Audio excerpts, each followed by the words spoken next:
You've called your images, you just want to get into them, but for some reason your system's not letting you edit those files, so you might need to convert to DNG. For a number of years I've been using DNG converter from Adobe and it worked fine, absolutely no problem. Yeah, you'd have to leave it a while, but it was okay. You just select the folder, save it to the same or to a different one, wherever you want. I don't really change these preferences too much, but then the file is good to go and it's free.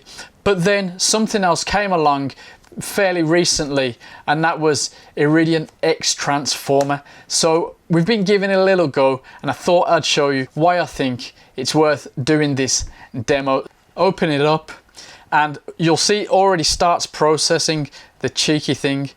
Now I've got it set to raw process smoother, sharpening low, baseline low, everything low defaults, because I don't want it to start messing about with the file.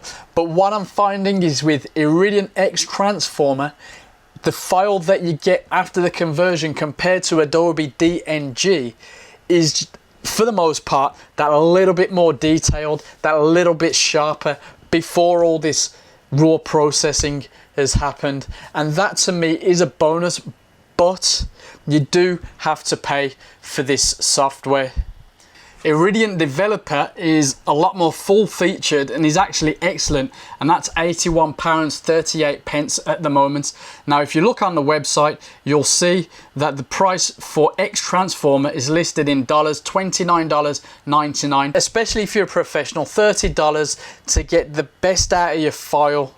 It's not really a big problem, but try the demo out first and compare it to Adobe Digital DNG. As I say, I've used Digital DNG for a good while up until this point and I haven't had an issue, but really now that our resolution's getting better and better and better, why not try to take advantage of something like Iridient, and then you can take a look at the actual full-fledged software developer. Capture One might be one that you want to have a look at, and we'll take a look at that in another video. For now, I like the simplicity of Iridient X-Transformer, or if we're going to be cheap, the simplicity of Adobe Digital DNG. Frankly, it's good to take a break to rest your eyes from the work. Don't do the culling, the conversion, well, the conversion you just leave, the editing, and anything after that, all in the same session.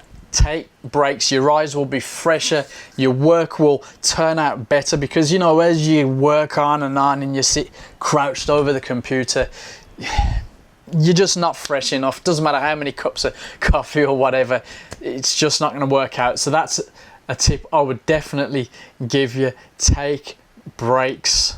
Let's look at the same file, one converted by Adobe DNG and one converted by Iridient, and see if there's any difference. Now these aren't really the kind of, you know, files that really get right into the pixel peeping nitty gritty of it, but let's just see if even on this simple test you can see some kind of difference. Now this is just a quick snap at a party that I recently photographed. Let's just zoom in there. Now I did have to get rid of the watermark because I'm still not 100% sure if I'm going Iridient with the Transformer yet, but you know, I think it's a good option, definitely, especially for that little bit extra sharp detailed image. I think I'm going to hit the trigger after this. Now I'm flicking through the two images now, because of where I got rid of the watermark in a dodgy fashion. The watermark's not even that big, but it's across the whole image. I mean, if you just shoot landscapes. Anyway, I'm not going to tell you what to do there. But let's go to the dreaded 100%. As you can tell, I'm not an expert pixel peeper.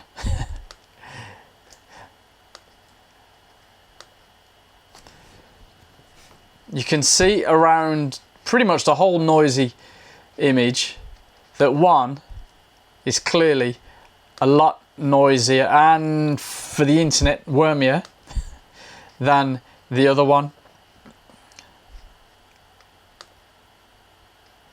This one is definitely noisier than this one, but let's go back out. No real big differences at all. Now this is the one that was done with Iridient, and this was the one that was done with good old free Adobe DNG. Adobe, Iridient, Adobe, Iridient. Tough choice, right? What I would say is get out, do some tests, try out the demo, but the conversion is not something to be afraid of. What Iridient Transformer is doing for you, and there's some great websites explaining it. I think one guy is Thomas Fitzgerald. There's a demosaicing that's going on, and there's another great video that explains what demosaicing is, but it's important if you want to get the best out of your file. And that's why I would say, if you haven't decided, give X-Transformer a try. The DNG conversion stage is not a particularly long-winded process when it comes to you sitting at the computer, but you're probably going to have to leave it. You're probably going to have to go and make dinner, do some housework, do some admin, chill out, whatever. It might be something that you get done after your culling, which is why we've put it second in the series. I would recommend that, because then the actual process of the conversion will be quicker. Then after that, well, stay tuned. We're going to look at that in the next brief video of what we do with our Fuji RAWs after shooting, ideally with a lens attached.